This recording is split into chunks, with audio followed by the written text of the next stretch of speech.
Bueno, muy buenas a todos. Bueno, soy Carlos Pérez García, quien no me conozca, neuroradiólogo intervencionista en el Hospital Clínico San Carlos.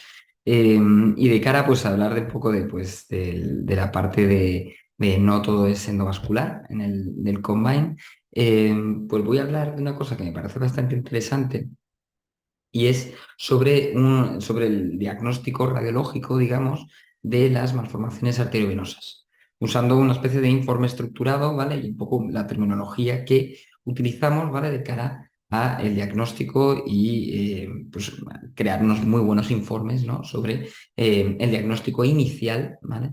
De las malformaciones arteriovenosas. Voy a empezar básicamente enseñando un caso típico. Una mujer de 37 años con una primera crisis reciente, se sospecha un origen frontal derecho de la crisis y pongamos que tú eres el neuroradiólogo y pues te toca informar esa resonancia magnética, ¿vale? Y bueno, pues aquí tenemos algunas imágenes de la resonancia magnética. Tenemos aquí un T1 donde vemos aquí una lesión fundamentalmente hipointensa, paramediana, vemos aquí que es paramediana derecha y luego pues vemos además estructuras serpiginosas dilatadas, localizadas fundamentalmente en el espacio extraxial, ¿no? Aquí en el espacio subaracnoideo, ¿vale? Aquí podemos ver esa morfología así como un racimo de uvas, ¿vale? En este T2 coronal. Las imágenes de T2 eco de gradiente pues son bastante buenas para ver, por ejemplo, la dilatación de los vasos, ¿vale? Vemos aquí como esta cerebral anterior es bastante más grande que la otra, ¿vale? Y vemos aquí también igual los vasos y fundamentalmente, bueno, ya finalmente aquí en el FLEB vemos como esta lesión, además de muy intensa, pues tiene esta área de hiperintensidad de señal alrededor, ¿vale? Que probablemente indique un poco de gliosis, ¿vale?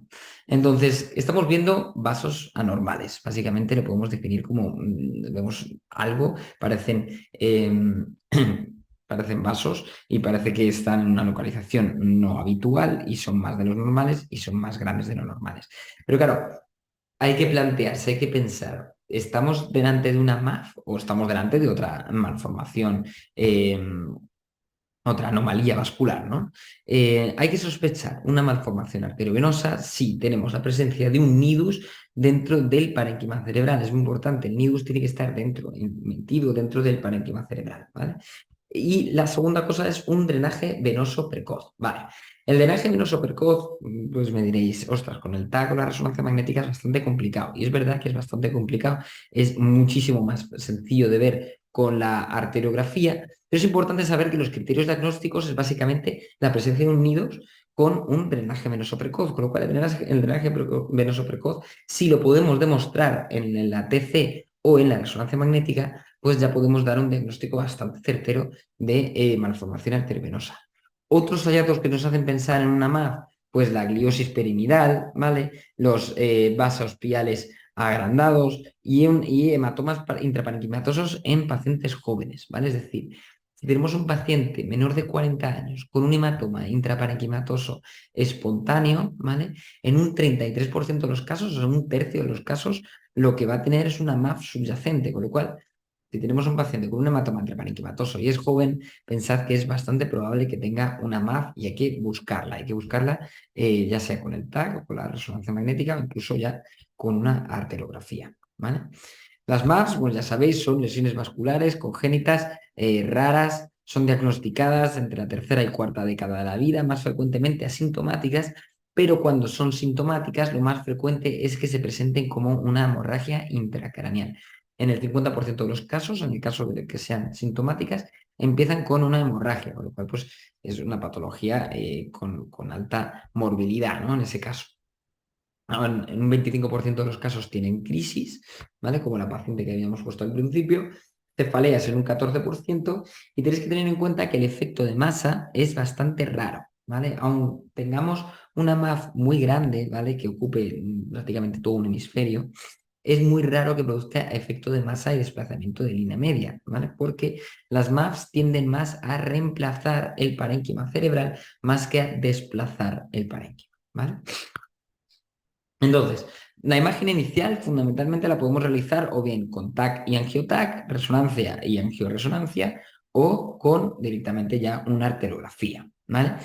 En general, el TAC normalmente es la imagen inicial de urgencia, ¿vale? El paciente viene a la urgencia y se le diagnostica, tiene un hematoma intraparenquimatoso, le hacemos un angiotac y ahí se ve la MAF, ¿vale? La resonancia magnética, igual que hay veces que puede ser también un diagnóstico de urgencia, normalmente si informamos tantas resonancias magnéticas cerebrales que normalmente se ve como un hallazgo incidental. Normalmente es un paciente que incluso viene por cualquier otra cosa y de repente pues tiene una MAF incidental, ¿vale? Normalmente, bueno, nosotros en nuestro hospital las secuencias que usamos, además de las secuencias habituales convencionales, le añadimos un TOF sin contraste, le añadimos secuencias time resolved, que ahora os explicaré las que usamos nosotros, que están bastante bien y ayudan un montón al diagnóstico. Estas se hacen con contraste intravenoso y al final también añadimos un 3D-T1 post-contraste. Obviamente la arteriografía es el gold estándar para la evaluación de las MAFs, ¿vale? Evalúa mucho mejor los factores hemodinámicos que estas otras dos, ¿vale? Lo que pasa es que pues, no deja de ser una prueba que se va a acabar haciendo, ¿vale? Porque cuando en el proceso diagnóstico de una MAF siempre se va a acabar haciendo una arteriografía, ¿vale? Pero en esta sesión nos vamos a centrar fundamentalmente en la parte del TAC y la resonancia magnética, que tienen como objetivos buscar la MAF, intentar encontrar esa MAF y además también buscar factores de riesgo de hemorragia. Es muy importante que en nuestros informes pongamos los posibles factores de riesgo de hemorragia. Es importante saber cuáles son para poder ponerlos. Y fundamentalmente son los siguientes. Son aneurismas de flujo o intranidales. Todos estos los iré hablando ahora más adelante, pero bueno, me gusta dejarlos aquí todos puestos en una lista. Aneurismas de flujo intranidales, tener un nidus grande, más de 3 centímetros, que el nidus se localice en una localización profunda periventricular o intraventricular, todo ello se asocia a mayor riesgo de hemorragia, drenaje venoso profundo o estenosis en los colectores venosos, una estenosis de mayor del 50%. Digo que es importante hablar del riesgo, de poner el riesgo de hemorragia, porque eso puede cambiar un poco la actitud de cara a la MAF, ¿vale? Si vemos una MAF completamente incidental que no tiene ningún factor de riesgo de posible hemorragia, pues quizás podemos, digamos, hacer un diagnóstico a lo mejor con arteriografía un poco más tranquilo, más diferido cuando salga. En caso de que veamos factores de riesgo de hemorragia, pues quizás habría que hacer una arteriografía lo antes posible para poder ver si necesita un tratamiento precoz. Y ya nos metemos en la parte del informe estructurado, ¿vale? Y el informe estructurado es relativamente sencillo de entender porque las MAFs básicamente se dividen en 3 grandes zonas. Entonces, este informe estructurado lo vamos a dividir en 3 grandes partes. Tenemos la primera parte, que serían los aportes arteriales, la segunda zona de la MAF, que es el nido como tal, y por último, el drenaje venoso, ¿vale? Es decir, vamos a dividir las MAFs en aportes arteriales, nido, drenaje venoso. Y así vamos a dividir nuestro informe. Y empezamos por los aportes arteriales. Vale. Los aportes arteriales de las MAFs son arterias piales. Las arterias piales son aquellas arterias que van básicamente a estructuras cerebrales, ¿vale? Que van al cerebro o al cerebelo o al tronco del encéfalo, ¿vale? Todas ellas son las arterias piales y son las que van a estar involucradas en las MAFs, ¿vale? Y esto es muy importante de diferenciar básicamente con las fístulas durales arteriovenosas, ¿vale? Las fístulas durales arteriovenosas, los aportes arteriales, como su nombre indica, son durales. Son arterias fundamentalmente de aporte meningio, como que todas ellas, casi todas ellas provienen de la arteria, de ramas de la arteria carótida externa, ¿vale? Y muchas son pues arterias básicamente meningias. Disculpa. Entonces, las arterias piales son las siguientes, son la arteria cerebral media, la arteria cerebral anterior, la arteria cerebral posterior, las arterias cerebelosas y todas las perforantes profundas que os podéis imaginar, ¿vale? Todas ellas son arterias piales, ¿vale? Como os digo, las arterias que van a estructuras cerebrales, cerebelosas o tronco del encéfalo. Vale, entonces lo primero que hay que hacer es buscar estos aportes arteriales, ¿vale? Vale, son arterias piales, vamos a buscarlas. Entonces, normalmente para poder encontrarlas, normalmente estas arterias están agrandadas con respecto al lado contralateral. Al final, el nido va a pedir más flujo, va a hacer que la arteria se ponga más grande y eso se va a ver, porque al final no deja de ser una lesión congénita que con el tiempo pues, se han ido agrandando las arterias. Importante saber que puede haber diferentes arterias, no solo una puerta arterial, sino de diferentes puntos, sobre todo si la MAF es más grande, ¿no? Dependiendo de la localización del nido, también podemos prever de dónde vienen estas MAF, o sea, qué aportes arteriales tenemos. Si tenemos un nido profundo, posiblemente sean arterias lenticulostriadas, tálamo perforantes, coloideas, ¿vale? Las arterias perforantes son más típicas en las lesiones profundas. Cuando tenemos una MAF más lobar, ¿vale? Normalmente ya son ramas piales de la media de la cerebral anterior o de la posterior, ¿vale? Aquí tenemos un par de ejemplos, aquí tenemos un T1 3D con contraste, ¿vale? Vamos un poco para arriba y vemos aquí que tenemos un nido malformativo que está dentro del parénquima cerebral, ¿vale? En región occipital derecha y vemos muchos vasos, ¿vale? Y ya aquí a veces es difícil poder diferenciar entre qué son venas, qué son arterias. Vale, el TOF es lo que nos va a ayudar aquí. El TOF nos va a representar muy bien el aporte arterial. ¿Vale? No vamos a ver tan bien la MAF como la vemos en el T1 3D, ¿vale? Pero nos va a ayudar a ver lo que son arterias, que básicamente son estas y estas. Y si además ponemos un MIP, lo ponemos en Maximum Intensity Projection, podemos ver cómo tanto la división posterior de la cerebral media como la cerebral posterior son las ramas implicadas en esta MAF, ¿vale? Con lo cual es muy útil el TOF y ponerlo en MIP para ver qué arterias están claramente más grandes con respecto al lado contralateral. Como veis, esta arteria y esta arteria están mucho más grandes que el lado contralateral.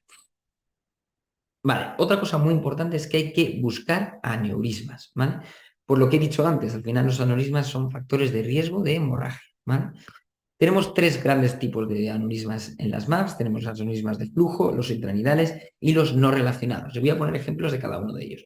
Aquí tenemos un paciente con un hematoma en el vermis que se abría al cuarto ventrículo, ¿vale? Si ponemos esta imagen del angiotac en sagital, vemos cómo nace la pica, ¿vale? Cómo es la pica la que va a ir al nido malformativo que está aquí más atrás, delante de la tórcula, ¿vale? Pero el hematoma realmente está un poco más adelante y si nos fijamos bien, el hematoma realmente se localiza aquí y aquí lo que va a tener es un aneurisma. Hay un aneurisma que nace de esta pica, que es la pica que va a dar flujo a la MAF, ¿vale? Con lo cual, el aporte arterial de esta MAF es la pica y tiene un aneurisma de flujo, ¿vale? Es decir, los aneurismas de flujo son aquellos aneurismas que se originan en arterias que van a la MAF, ¿vale? Que están directamente relacionadas con la MAF, que son aportes, digamos, de la MAF.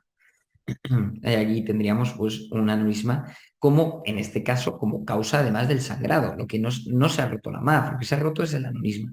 Y realmente lo que hay que tratar de manera aguda es el aneurisma. Vale.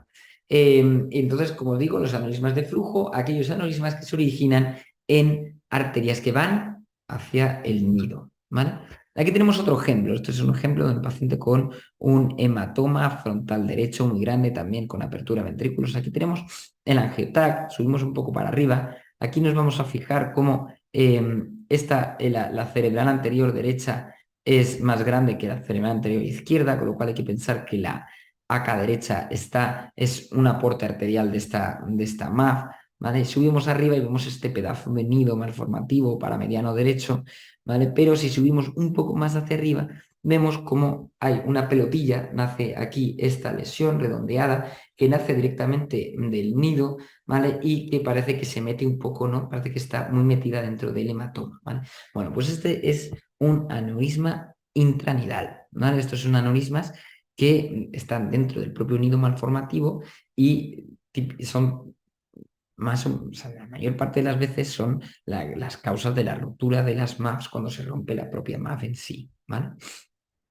Igual, en el momento agudo, lo que hay que hacer es cerrar ese aneurisma, que es la causa fundamentalmente de la rotura de esta MAF, ¿vale? Con lo cual, como digo, los aneurismas intranidales son los que se originan dentro del propio nido malformativo. Y luego tenemos otro tipo de aneurismas, ¿vale? Pongamos este ejemplo. Tenemos aquí una MAF occipital con un pedazo de aportes enormes de la media y de la cerebral posterior, ¿vale? Que además tiene bastantes aneurismas. Tiene un aneurisma aquí en el segmento P1 de la cerebral posterior derecha. Tiene un par de aneurismas en el segmento M1, M2 de la cerebral media derecha. Pero claro, estos aneurismas son de flujo, porque son arterias que van directamente hacia la MAF. En cambio, tenemos un aneurisma que está en el complejo comunicante anterior. Este aneurisma es un aneurisma no relacionado, es un aneurisma completamente incidental, que no tiene nada que ver con la MAF, ¿vale? ¿Por qué? Porque realmente, aun estando conectado todo, ¿vale? No deja de ser un aneurisma, o sea, estas arterias no dan un flujo directo hacia la MAF, ¿vale? De hecho, si os fijáis, la cerebral anterior derecha es incluso un poco pequeña, ¿vale? Que eso va un poco en contra a que haya flujo directo hacia esa MAF, ¿vale? Con lo cual, el típico caso de aneurisma no relacionado, ¿vale? Son aquellos aneurismas que son básicamente aneurismas incidentales. Pues, si un 1 o 2% de la población tiene aneurismas, pues estos además pues tienen un aneurisma, ¿no? Vale, terminamos con los aportes arteriales, pasamos a la segunda parte que es el nido, ¿vale? Primero la localización del nido, ¿vale? Recordad, pues en un TAC simple normalmente es ligeramente hiperdenso con respecto a la sustancia gris, a veces podemos ver calcificaciones intranidales, que a veces pues, son básicamente calcificaciones de las venas de drenaje, y una cosa que nos debemos preguntar es si se localiza en una posición elocuente, que va a ser igual. Todo el cerebro es bastante elocuente, pero hay otras zonas específicas del cerebro que son un poco más importantes o más elocuentes que otras, y de cara, sobre todo, ya no tanto, también para el tratamiento endovascular, pero también para el propio tratamiento, en el caso del tratamiento quirúrgico, es muy importante poder poner si se localiza en un área elocuente, que son básicamente estas. Son las áreas sensitivo-motoras, las áreas del lenguaje, la corteza visual, el hipotálamo y el tálamo, el tronco y los núcleos del cerebelo, ¿vale? Otra cosa muy importante es definir qué tipo de nido tenemos. Tenemos dos grandes tipos de nido, tenemos los glomerulares o compactos y los difusos o proliferativos, ¿vale? Y voy a poner algunos ejemplos. Aquí, como vemos, en la que antes habíamos enseñado, vemos una MAF pequeñita, compacta, en un pequeño sitio, ¿vale? Esta es la típica imagen de una MAF compacta glomerular. En este caso tenemos una MAF difusa o proliferativa. No confundir con angiopatía proliferativa, ¿vale? Que es parecido a esto, pero no hay shunt arteriovenoso, ¿vale? En una MAF proliferativa o difusa sí que hay shunt arteriovenoso, es decir, tenemos un drenaje venoso precoz. En las angiopatías proliferativas no hay drenaje venoso precoz, ¿vale? Pero bueno, la mayor parte de las MAFs en un 80-90% van a ser compactas o glomerulares. Esto es mucho más raro, ¿vale? Vale. Tamaño del nido, importante también decir cuánto mide. Básicamente, a mí me gusta medirlo el T1 3D, porque me parece donde más fácilmente veo y lo puedo reconstruir para ver exactamente el tamaño del nido, ¿vale? Como sabemos, a partir de los 3 centímetros, mayor riesgo de hemorragia. Y luego otros hallazgos perinidales como la gliosis perinidal o la hemosiderosis. Es muy importante decir o buscar posible hemosiderosis alrededor o al lado de una MAF. ¿Por qué? Porque si tenemos un paciente, encontramos una MAF de manera incidental y vemos hemosiderosis alrededor, nos está indicando que posiblemente esta MAF se haya roto en algún momento, quizás hace varios años, pero aún así ya no deja de ser una MAF rota. Y una MAF rota tiene más riesgo de volver a romperse, ¿vale? Entonces es una cosa importante de cara al pronóstico, ¿vale? Y a la historia natural de la malformación. Y por último ya el drenaje venoso. El drenaje venoso en tanto el TAC y la resonancia magnética, quizás es la parte más complicada de ver, ¿vale? Tenemos el número de colectores venosos, puede ser único, pueden ser múltiples, como en esta MAF más grande, ¿vale? El tipo de drenaje es muy importante de poner porque también va a ser un factor pronóstico de cara a posible hemorragia de la MAF, y si es superficial, son cuando vemos venas de drenaje que van a venas corticales o directamente a los senos durales, ¿vale? Esas son el tipo de drenaje superficial. Y luego tenemos el tipo de drenaje profundo, que es cuando la MAF drena a las venas cerebrales internas, a la vena basal del central o directamente al seno recto, a la confluencia galínica, ¿vale? Y luego, por último, alteraciones venosas, ¿vale? Tipo venas varicosas o estenosis venosas, que es lo que habíamos dicho que también se asociaba a mayor riesgo de hemorragia. Y vamos a poner un poco ejemplo de cada una de ellas. Por ejemplo, aquí tenemos una MAF temporal anterior derecha, aquí está el nido, tenemos una pedazo de vena de drenaje, ¿vale? Que drena directamente a la vena basal de Rosenthal, que acaba luego ya aquí en la confluencia galénica. Este es el claro ejemplo de un drenaje venoso profundo, ¿vale? También tiene sentido que, en general, si las MAPs se localizan más o menos profundas, ¿vale? Tienen más riesgo de tener drenaje venoso profundo, y si se localizan más superficiales, pues más drenaje venoso superficial. Pero bueno, a veces es mixto. En este caso, pues, como bien sabemos, la parte inferior y anterior de los lóbulos temporales drenan también a la vena basal de Rosenthal. Entonces, aun siendo una malformación relativamente lobar que es, ¿vale? Pues tiene este drenaje venoso profundo. Una secuencia que nosotros usamos un montón y que algunos hospitales no la usan y me parece que es muy útil y que puede ayudar mucho en el diagnóstico y seguimiento de las MAPs, son las secuencias Time Resolved, ¿vale? Nosotros con General Electric se llama secuencia TRIX, hay otra que es TRAX, hay otra que, bueno, entonces tienen unos nombres como parecidos, ¿vale? Y os voy a poner un ejemplo. Esto es un paciente con una MAF temporal derecha también. Y voy a poner un poco cómo se ve esta secuencia. Esta es una secuencia en la que se pone contraste y se realizan muchas adquisiciones seguidas, ¿vale? De cara a que da una sensación de como una especie de arteriografía, porque tienes unas primeras secuencias más arteriales, luego unas secuencias más parenquimatosas y por último unas secuencias, o sea, unas series, digamos, más venosas, ¿vale? Primero voy a poner el lado sano, ¿vale? Entonces, las primeras imágenes, como veis, todavía no ha llegado el contraste, entonces ahí ya empieza a llegar el contraste y como veis, lo primero que vemos son las arterias. Aquí vemos las arterias carótidas, aquí vemos la arteria basilar, ¿vale? Y solo vemos arterias, no vemos venas, ¿vale? Si vamos un poco más para adelante, solo vemos arterias y aquí ya empezamos a ver venas, ¿vale? Vemos ya el seno longitudinal superior, el seno lateral, el seno sigmoide y ya el sistema venoso profundo, ¿vale? Si seguimos, pues un poco, pues ya solo vemos las venas, ¿vale? Este es un lado normal, porque como os he dicho, vemos primero las arterias y luego vemos las venas. En el lado derecho os digo que tiene una MAF, ¿vale? En las primeras imágenes no vemos nada y ya empezamos a ver arterias, ¿vale? Entonces, en el momento en el que empezamos a ver arterias, no solo eso, sino que además ya vemos venas, ¿vale? Fijaos que aquí estamos viendo el seno transverso, el seno sigmoide y la vena yugular interna, ¿vale? Incluso vemos alguna venita cortical, ¿vale? Esto nos hace indicar que tenemos un shunt arteriovenoso, tenemos un drenaje venoso precoz, ¿vale? No nos va a enseñar perfectamente dónde está la MAF, pero sí nos va a ayudar mucho a saber si hay shunt. Y esto no solo es útil, ya os digo, para el diagnóstico, también es para el seguimiento, pues radioterapia, ¿vale? Pues radiocirugía, pues es bastante útil. Y luego también se puede hacer, por ejemplo, en axial, ¿vale? Vemos cómo en el lado izquierdo solo vemos arterias y en el lado derecho no solo vemos arterias, sino que también vemos ya venas, ¿vale? Con lo cual aquí hay un shunt arteriovenoso.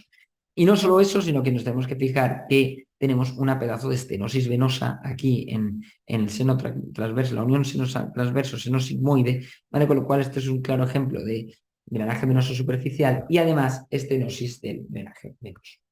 Con lo cual, el informe estructurado quedaría un poco así, ¿vale? Hablaríamos primero de los aportes arteriales, luego hablaríamos del nido y por último el drenaje venoso. Ya para finalizar, nos gusta además siempre, ¿no?, poner el grado de Spletsen-Martin, aunque cada vez se usa menos y cada vez, pero bueno, un poco para comparar unas maps de otras, pues es útil poner el grado de Spletsen-Martin, ¿vale? Y ya para terminar del todo, ¿vale? Voy a poner el primer caso que os puse antes usando este informe estructurado, ¿vale? Entonces empezamos, como ya os digo, con los aportes arteriales. ¿Qué arterias están implicadas y si hay aneurismas? Bueno, pues aquí vemos que la arteria cerebral anterior derecha es bastante más grande que la del otro lado y si nos fijamos además en el T1-3D, pues contraste, vemos que directamente la arteria cerebral anterior va directamente al nido, ¿vale? Además, en el TOF no solo es útil para ver los aportes arteriales, sino también para buscar aneurismas, ¿vale? Y aquí, en este caso, teníamos un aneurisma del complejo comunicante anterior que, puesto que efectivamente, pues igual aquí la arteria, o sea, el complejo comunicante anterior está pacto con la cerebral anterior, ¿vale? Pues aquí vamos a definir que esto es un aneurisma, esto sería un aneurisma de flujo, ¿vale? Con lo cual, ¿qué arterias? La acá derecha y tenemos un aneurisma de flujo en el sacular, en la arteria comunicante anterior. De hecho, este caso es bonito porque se trató la MAF y el aneurisma se fue haciendo cada vez más pequeño, más pequeño, más pequeño. Al principio era muy difícil, era muy complicado, trilobulado. Y al tratar la MAF, como es un aneurisma de flujo, disminuyó el flujo y disminuyó el tamaño del aneurisma y se quedó un aneurisma más pequeño y al final lo acabamos tratando de manera mucho más fácil únicamente con COIL. No tenía aneurismas intranidales ni aneurismas no relacionados. En cuanto al nido, la localización está en el giro precentral derecho, ¿vale? ¿Es elocuente? Sí, es el área motora, ¿vale? Recordad, las áreas elocuentes, ¿vale? El tipo de nido es el típico nido compacto, glomerular, así como un racimillo de uvas. El tamaño del nido es de 23 milímetros y los hallazgos perinidales, pues aquí en este caso tenemos gliosis perinidal como probable causa de las crisis que tenía la paciente. Y por último, el drenaje venoso, ¿vale?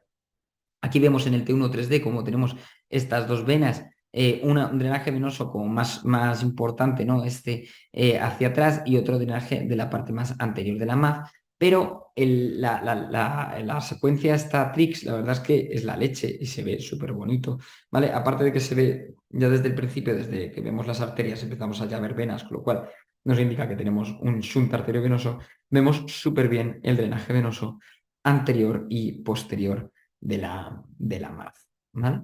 Con lo cual, número de colectores 2, tipo de drenaje superficial y no tiene estenosis o dilataciones varicosas, o sea, venas varicosas, ¿vale?